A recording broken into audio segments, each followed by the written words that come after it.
Tanaman adalah makhluk hidup yang sama dengan manusia, membutuhkan air dan nutrisi.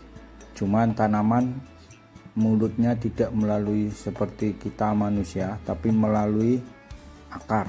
Jadi mulut tanaman adalah akar, di mana air dan nutrisi masuk melalui akar rambut. Seperti pemirsa bisa lihat, air dan nutrisi melalui akar rambut masuk ke epidermis, korteks endodermis, perisikkel, baru masuk ke xilem, langsung naik ke atas ke jaringan tubuh yang lain. Melalui air hujan atau penyiraman, tanaman akan mendapatkan suplai oksigen dan air yang akan disimpan di tanah, yang selanjutnya akan diberikan pelan-pelan melalui akar, dan juga memberikan media hidup untuk mikroba fungsional untuk berkembang biak dengan baik di sekitar akar. Dengan demikian, akar dapat tumbuh maksimal ke arah bawah maupun ke arah samping. Memperbaiki sifat fisik tanah sebetulnya sudah dilakukan oleh petani dengan mencangkul, yang mendapatkan kedalaman cangkul 15 cm, dengan menggunakan sapi atau kerbau mendapatkan kedalaman 25 cm, dan dengan traktor mendapatkan kedalaman 30 cm. Artinya, pengolahan tanah hanya bisa memperbaiki sifat fisik tanah antara 15 sampai 30 cm. Padahal kedalaman akar padi sampai panen itu bisa mencapai 1 sampai 2 meter. Kedalaman akar jagung juga sama, 1 sampai 2 meter. Kedalaman akar cabai sampai 60 cm. Kedalaman akar tomat juga 30 sampai 60 cm. Hingga ada lapisan keras di bawah batas bajak yang tidak tersentuh oleh perbaikan fisik melalui olah tanah secara mekanis. Dan akar akan tumbuh menyamping, bahkan pertumbuhannya terbatas karena ketidakmampuan menembus tanah yang keras tersebut, sehingga tanahnya walaupun berpasir, tapi dia sifat fisik tanahnya sangat buruk. Ikut saya tunjukkan tanah di bawah garis bajak yang gembur sama tidak. Yang gembur, udara dan air akan bisa turun ke bawah, sedangkan yang keras tidak bisa turun ke bawah. Ini bisa kami tunjukkan hasil aplikasi Pucah Madu, di mana tanaman yang gembur itu airnya tidak sampai menggenang karena bisa mengalir ke bawah.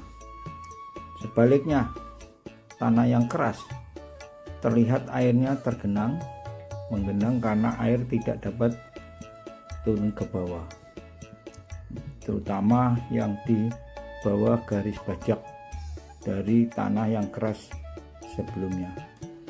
Inilah akibat dari kekurangan pengolahan tanah menggunakan mekanis, hanya sampai bisa memperbaiki fisik tanah di.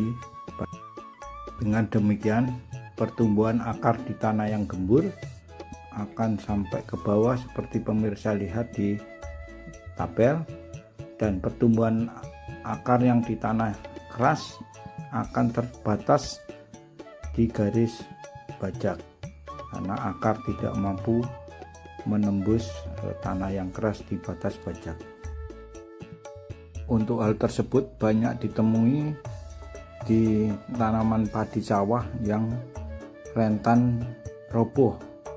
Hal tersebut karena kekuatan akar kurang menghujam ke bawah, dan pertumbuhan generatifnya juga kurang maksimal. Hal tersebut ditunjukkan dengan produktivitas yang tidak maksimal karena volume akar pada umur generatif tidak maksimal, sehingga nutrisi pada umur generatif juga kurang maksimal, sehingga hasil panennya juga kurang maksimal. Tunjukkan biomasa akar yang menggunakan pucak madu yang tanahnya bisa gembur, biomasanya lebih banyak daripada pada tanaman yang kontrol. Biomasanya lebih sedikit karena dibatasi oleh kekerasan tanah di bawah batas budget. Produksi biofilm dan selanjutnya dilepaskan ke tanah yang akan mengagregat partikel tanah yang lebih kecil menjadi lebih besar. Seperti pemirsa bisa lihat di tayangan, dari partikel tanah yang kecil akan disatukan menjadi bentuk yang agregat yang lebih besar, sehingga tanahnya bisa menjadi lebih gembur. Seperti yang saya sampaikan sebelumnya, bahwa bahan aktif pucak madu mampu mengagregat partikel tanah menjadi lebih besar, sehingga akan memberikan ruangan atau celah bagi akar rambut untuk menembus ke bawah, dan juga akan memberikan ruangan rongga untuk oksigen dan juga nutrisi. Dengan demikian akar akan tumbuh dengan maksimal, seperti yang akan disampaikan oleh Haji Yuli dari Cikalong Wetan, Jawa Barat. Jadi saya salutnya pucak madu itu gini Pak, jadi ke akar dulu Pak. Ke akar dulu ya. Ke akar. Makanya saya sudah dibanding yang pakai pucak madu yang enggak pas disabut. Jadi yang pakai pucak madu mah akarnya itu Lebat ya Pak ya? ya umur 1 minggu lah. Umur 1 minggu tuh akarnya Lebat. kelihatan Pak putih-putih itu akar mayangnya itu. Kalau yang Dengan akar tumbuh maksimal seperti pada tanaman padi, maka akan memacu pecah tunas yang baru dalam sebagai tunas awal dari batang, sehingga batang dalam satu rumpun akhirnya tumbuh dengan cukup banyak seperti di tayangan. Perbedaan antara yang di aplikasi pucak madu dengan kontrol sangat jauh. Hal tersebut karena pertumbuhan akar yang di aplikasi pucak madu lebih maksimal. Dia tidak dikasih pupuk puncak madu. Anakannya itu cuman ada 13.